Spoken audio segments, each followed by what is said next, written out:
નમસ્કાર મિત્રો, વેધર ઇન્ફોર્મેશનમાં આપનું સ્વાગત છે અને હું છું પરેશ। ખાસ કરીને આજના વિડીયો આપણે માહિતી આપવાની છે કે હાલમાં 4 દિવસ સુધી માવઠાનો વરસાદ, એ પછી ઝાકળ વર્ષા અને આગળ ઉપર પછી 9 તારીખથી માવઠું રહેશે કે વાતાવરણ ખુલ્લું થશે તે વિશેની સંપૂર્ણ માહિતી આપવાની છે। સૌપ્રથમ તો હું આપને એ જણાવી દઉં કે જે વેસ્ટર્ન ડિસ્ટર્બન્સનો ટ્રફ છે એ ગુજરાત સુધી લંબાયો, એ સાથે અરબ સાગરની અંદર અત્યારે એક હાઈ પ્રેશર છે, સંપૂર્ણ જે વાતાવરણ આખું ડિસ્ટર્બ થયું છે, જેને કારણે 2 એપ્રિલ 2026થી રાજ્યની અંદર છૂટાછવાયા માવઠાના વરસાદ વરસી રહ્યા છે। અમુક વિસ્તારની અંદર 1 થી 1.5 ઇંચ સુધીના પણ વરસાદ જોવા મળ્યા છે।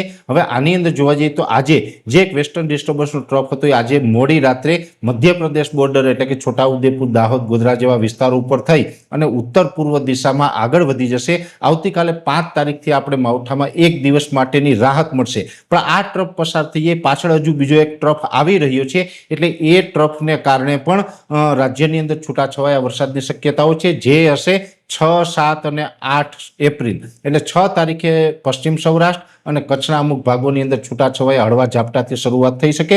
જો કે 6, 7 અને 8 તારીખના જે ઝાપટા હશે એમાં અત્યારે જે 2 થી 4 એપ્રિલ સુધીમાં જે માવઠાના વરસાદ પડ્યા એના કરતાં તીવ્રતા ઓછી હશે, છતાં પણ 6, 7 અને 8ની અંદર વરસાદી ઝાપટા પડવાના છે, જે આપણે ગઈકાલે પણ વાત કરી ચૂક્યા છીએ। જો કે 8 તારીખ પછી 9 તારીખથી જે આપણો હાઈ પ્રેશર અત્યારે અરબ સાગરની અંદર બનેલું છે એ સંપૂર્ણપણે નિષ્ક્રિય થઈ જશે અને પવનની દિશા થોડીક બદલાશે।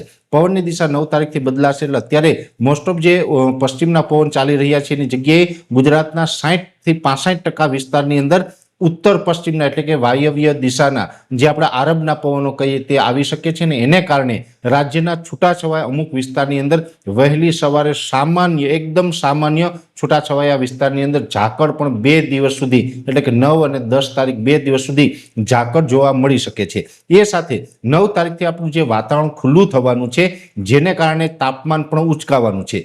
અત્યારે પણ સામાન્ય રીતે જોવા જઈએ તો જે વિસ્તારમાં માવઠું હશે, વાદળછાયું વાતાવરણ હશે, એનું તાપમાન નીચું હશે। બાકીના તમામ વિસ્તારોની અંદર તાપમાન છે 36 થી 39 ડિગ્રીની રેન્જમાં છે। આઇસોલેટેડ વિસ્તારની અંદર 40-41 ડિગ્રી થઈ રહ્યું છે અને હજુ પણ આ તાપમાન છે ધીમે ધીમે ઉચકાવાનું છે। મોટાભાગના વિસ્તારોની અંદર 9 તારીખ પછીથી તાપમાન છે 40 ડિગ્રી પ્લસ થાય તેવી પૂરી શક્યતાઓ છે અને 9 તારીખથી 20 તારીખ સુધીનું જે અમારું પ્રિડિક્શન છે એટલે કે 9 એપ્રિલ 2026થી લઈ અને 20 એપ્રિલ 2026 સુધીનું જે અમારું પ્રિડિક્શન છે એની અંદર આ રાજ્યની અંદર કોઈ માવઠું નથી, વાતાવરણ બિલકુલ ચોખ્ખું રહેશે, ઊંચું તાપમાન રહેશે અને પવનની ઝડપ છે એ થોડીક નોર્મલ કરતાં વધારે રહેશે। એટલે પવનની ઝડપ અત્યારે પણ આમ તો 12 થી લઈને 14 કિલોમીટર હોવી જોઈએ, એની જગ્યાએ 16 થી લઈને 21 કિલોમીટર પ્રતિ કલાકની ઝડપ ચાલી રહી છે। આ જ મુજબના પવન છે એ 15 એપ્રિલ સુધી કન્ટિન્યુ રહેશે।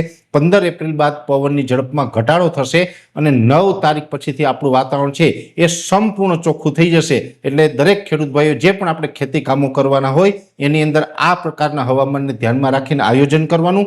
હજુ પણ 6, 7 અને 8 એમ 3 દિવસ સુધી માવઠાની શક્યતાઓ છે। જો કે હું આપને ચોખવટે એ પણ કરી દઉં કે જે 6, 7 અને 8 તારીખે જે માવઠું થવાનું છે એ એકદમ સીમિત વિસ્તારમાં હશે। 6 તારીખે પશ્ચિમ સૌરાષ્ટ્રના છૂટાછવાયા વિસ્તારના કચ્છમાં છૂટાછવાયા વિસ્તારમાં થશે। 7 તારીખે કચ્છ, સૌરાષ્ટ્ર, મધ્ય ગુજરાત, ઉત્તર ગુજરાત અને દક્ષિણ ગુજરાતના છૂટાછવાયા વિસ્તાર એટલે 7 તારીખે ગુજરાતના વધારેમાં વધારે વિસ્તારોની અંદર માવઠાના ઝાપટા પડે તેવી શક્યતાઓ છે। 8 તારીખે ફરીથી તીવ્રતા ઘટી જશે, સીમિત વિસ્તારમાં થશે અને 9 તારીખથી વાતાવરણ છે સંપૂર્ણ ચોખ્ખું થશે।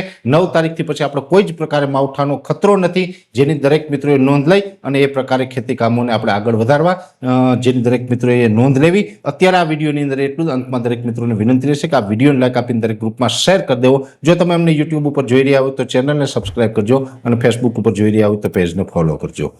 નમસ્કાર।